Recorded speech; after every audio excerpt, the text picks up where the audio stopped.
इस बार UGC net examination में सबसे चौंकाने वाली चीज रही डेटा इंटरप्रिटेशन। चाहे मैनेजमेंट एग्जामिनेशन हो, चाहे हिस्ट्री हो, इंग्लिश हो, ज्योग्राफी हो, सारे ही स्टूडेंट्स का यही फीडबैक था कि डेटा इंटरप्रिटेशन नहीं सॉल्व हो पा रहा था।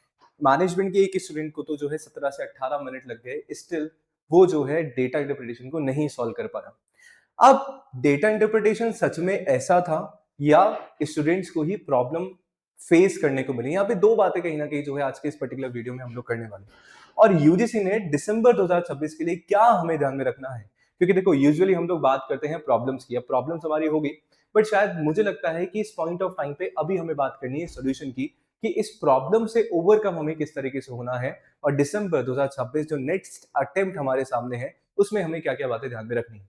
नमस्कार सभी को, मेरा नाम है योगेश और आप सभी के लिए मैं लेके आता हूँ आपके अपने इस YouTube platform JRF Adda and UGC NET spotlight by JRF Adda पे पेपर 1 एंड पेपर 2 मैनेजमेंट की क्लासेस। तो अगर अभी तक चैनल को सब्सक्राइब नहीं किया है तो सबसे पहले चैनल को सब्सक्राइब करेंगे, वीडियो को लाइक करेंगे, शेयर करेंगे उन सभी के साथ में जो भी यूजीसी नेट एग्जामिनेशन की तैयारी कर रहे हैं, और यस ऑफ कोर्स इनका पेपर 2 मैनेजमेंट है।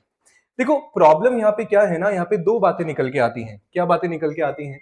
जब मैं डीआई की बात करता हूं तो एक तो है कि सर वो सच में जो है कहीं ना कहीं सॉल्व नहीं हो पा रही थी रियलिटी में, उसका लेवल जो है कहीं ना कहीं यहाँ पे अप इस बार किया हुआ था।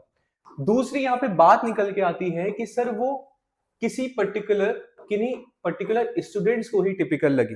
देखो अगर वो सच में बहुत ज्यादा टिपिकल थी तो डेफिनेटली जो है अभी कुछ दिनों में आंसर की हमारी आ जाएगी और आप सभी को पता लगेगा, और मैं जो है कहीं ना कहीं खुद से देखूंगा, क्योंकि जारफ अड्डा चैनल पे पेपर 1 मैं लेता हूं और उसमें डेटा इंटरप्रिटेशन आप सभी के लिए मैं पढ़ाता हूं।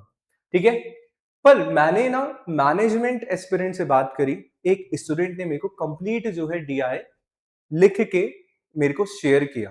ठीक है, क्योंकि वो स्टूडेंट जो है पेपर में क्वेश्चन जो है लिख के लेके आए थे और उन्होंने पूरा एज इट इज जो है डीआई मेरे को लिख के दिया।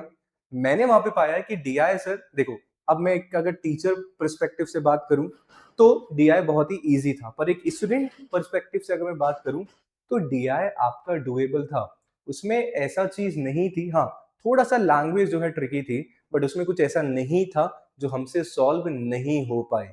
राइट, तो यहाँ पे दो चीजें हैं कि सर अगर देखो डीआई सभी के लिए टिपिकल है, सच में टिपिकल है तो सभी के लिए टिपिकल रहने वाला है, बट अगर कुछ स्टूडेंट्स के लिए ही वो टिपिकल है तो यहाँ पे दिक्कत परेशानी वाली बात जो है हमें देखने को मिलती है। ये हमारी प्रॉब्लम है कि सर डीआई नहीं सॉल्व हो पा रही, नहीं हो पा रही। मेरे कुछ सवाल है आप सभी से और इन सवालों के जवाब जो है आप जरूर दीजिएगा। हमें क्यों एग्जामिनेशन में डीआई इतनी हार्ड लगती है? हमें हमसे क्यों डीआई जो है एक टाइम पीरियड में नहीं सॉल्व हो पाती है एग्जामिनेशन में? क्या हम सच में डेटा इंटरप्रिटेशन जो हमारी एक अलग से यूनिट है जिसमें 5 क्वेश्चन सर्टेनिटी के साथ हमारे पास आते ही आते हैं, जो 10 मार्क्स हमें दिलाते हैं, क्या सच में उसकी तैयारी हम लोग करके जाते हैं? और इसका सीधा का सीधा आंसर मेरे पास है नो। शायद हम लोग डेटा इंटरप्रिटेशन को इतना सीरियसली लेते ही नहीं है, और जब हम डेटा इंटरप्रिटेशन को इतना सीरियस नहीं लेते हैं तो डीआई भी जो है फिर तुम्हें सीरियस नहीं लेने वाला है। This is harsh reality. हम लोग क्या समझते हैं कि सर मैथ्स के सवाल ही हैं, सवाल ही तो है, बचपन से मैंने मैथ्स पढ़ा नहीं तो मैं डीआई भी नहीं सॉल्व करूंगा, कोई दिक्कत वाली बात नहीं है ना? और फिर एग्जामिनेशन में जाके जो है बिल्कुल ढेर हम लोग हो जाते हैं। और अगर हम थोड़ा सा पढ़ना स्टार्ट भी करते हैं तो हम इतना ज्यादा उस पर फोकस नहीं करते हैं, हमारा पूरा का पूरा फोकस जो है बाकी की 8 यूनिट्स पे रहता है। 8 क्यों बोल रहा हूं मैं? क्योंकि हम आरसी पे भी इतना फोकस नहीं करते हैं, ध्यान नहीं देते हैं। वी जस्ट थिंक कि पैसेज ही तो है, सॉल्व हो जाएगा, सिंपल सी बात है। बट इस माइंडसेट को ना थोड़ा सा चेंज करने की जरूरत है, इस माइंडसेट को थोड़ा सा बदलने की अभी जरूरत है एट पॉइंट ऑफ टाइम पे, जहां पे आपने अभी रिसेंटली जून 2026 अटेम्प्ट दिया है। मैं आप सभी से एक सवाल एक और यहाँ पे पूछना चाह रहा हूं कि दिसंबर 2026 अटेम्प्ट के लिए क्या आपने एग्जामिनेशन से पहले मिनिमम 100 डीआई सॉल्व करी थी? ये मैंने सवाल मेरे पेड स्टूडेंट से भी बोला इस बार ओरिएंटेशन सेशन जो मैंने मंडे को लिया दिसंबर 2026 पेड कोर्स के लिए। मेरा सेम सवाल तुमसे ही रहने वाला है, क्या आपने 100 डीआई सॉल्व करी है दिसंबर ये जून 2026 एग्जामिनेशन से पहले? इसका भी सीधा सीधा आंसर है नो सर, हमने 100 डीआई तो छोड़ो, हमने 10 डीआई भी अच्छे से सॉल्व ही नहीं करी है। हाँ हो सकता है बहुत सारे स्टूडेंट्स होंगे जिन्होंने कुछ ना कुछ जो है 25 30 50 तक वो जो है पहुंच गए होंगे, पर मेरा यहाँ पे मिनिमम रहने वाला है 100 डीआई। आप लोग बोल रहे हो सर, आप लोग सोचोगे 100%, सर प्रैक्टिकल बात करो, रियलिटी में बात करो। मैं बात प्रैक्टिकली कर रहा हूं।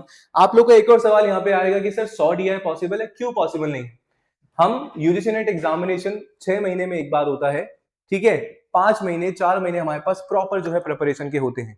मुझे तुम लोग एक बार बताओ कि सर 100 DI को सॉल्व करने में कितना समय लगेगा, कितने दिन लगेंगे? सर जी 100 दिन। 100 दिन यानी कि 100 अप्रोक्स जो है मेरे पास 3 महीने हो गए। क्या हम एग्जामिनेशन से 3 महीने पहले 100 दिन पहले डेली का एक DI नहीं सॉल्व कर सकते हैं? बिल्कुल कर सकते हैं। बेसिक टू एडवांस लेवल पे भी हम लोग जा सकते हैं। तो सिंपल सी चीज है कि अगर आपने 100 DI नहीं सॉल्व करी है तो एग्जामिनेशन में जाके आपको DI 100% टिपिकल लगने ही वाली है। आपको 100% लगने ही वाला है वहां पे 15 से 20 मिनट।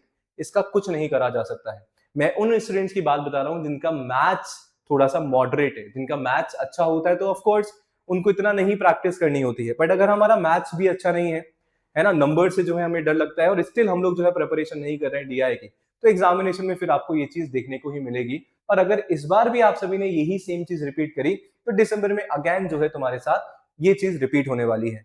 मैं बहुत हार्श बोल रहा हूं बट यही रियलिटी है।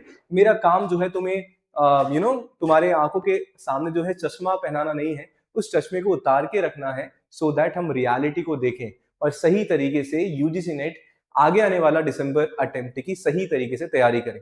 तो आज जो है इस वीडियो के नीचे सभी को जो है अपने आप से वादा करना है कि अगर दिसंबर 2026 में हमें 10 नंबर हमारे पक्के करने हैं DI के, तो हमें एग्जामिनेशन से पहले मिनिमम 100 DI तो सॉल्व करना ही पड़ेगा। मैं 100 DI पे क्यों फोकस कर रहा हूँ?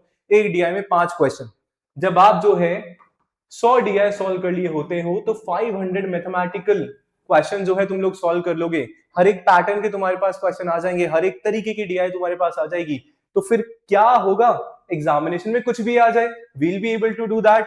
कोई दिक्कत परेशानी वाली बात नहीं है। तो इसलिए मैं बोल रहा हूं कि इस बार हमें इस चीज को ध्यान में रखना है। और यस, इस वीडियो के नीचे कमेंट सेक्शन में हमें लिखना है कि इस बार 100 पार। और 100 पार क्या होने वाला है? सर हमारी DI होने वाली। मैं आप सभी के लिए DI की क्लासेस लेके आता हूं JRF अड्डा चैनल पे। JRF अड्डा अपना मेन चैनल है, यूट्यूब चैनल है जहाँ पे maths DI and Indian logic आप सभी को केटर करता हूं। बहुत सारे स्टूडेंट्स को पता होगा, नहीं है तो मैंने आप सभी को बता दिया है। साथ में इस चैनल पे मैनेजमेंट पेपर 2 आप सभी के लिए मैं लेके आता हूं। तो अगर आप सभी दिसंबर एग्जामिनेशन की तैयारी कर रहे हैं तो यस, यूट्यूब से तो आप सभी जुड़ ही सकते हैं। साथ में आप सभी जो है JRF अड्डा से भी कनेक्ट हो सकते हैं, मेरे पेड कोर्सेज में एनरोल करा सकते हैं, जहां पे दिसंबर 2026 के लिए जो एटम बैच है मैंने ऑलरेडी जो है स्टार्ट कर दिया है और प्रॉपर क्लासेस जो है हमारी लगने वाली है 13 जून मंडे से, पेपर 1 एंड पेपर 2 दोनों की। तो अगर आप वेबसाइट के थ्रू कनेक्ट करेंगे या फिर सपोर्ट पे कॉल करेंगे, और अगर वेबसाइट पे आप जाएंगे तो आपको एक्सप्लोर पे जाना है, यूजीसी नेट JRF के सारे कोर्सेज में, और यहाँ पे आप सभी को जो है मैनेजमेंट का कोर्स मिल जाएगा, UGC net paper 1 and paper 2 management atom December 2026 examination. Video अच्छा लगा, फ्रूटफुल रहा तो यस, लाइक शेयर सब्सक्राइब करना नहीं भूलना है। मिलते हैं ऐसे ही एक अनदर इंफॉर्मेटिव सेशन के साथ। तब तक के लिए शुक्रिया। जय हिंद, जय Bharat. Thank you so much.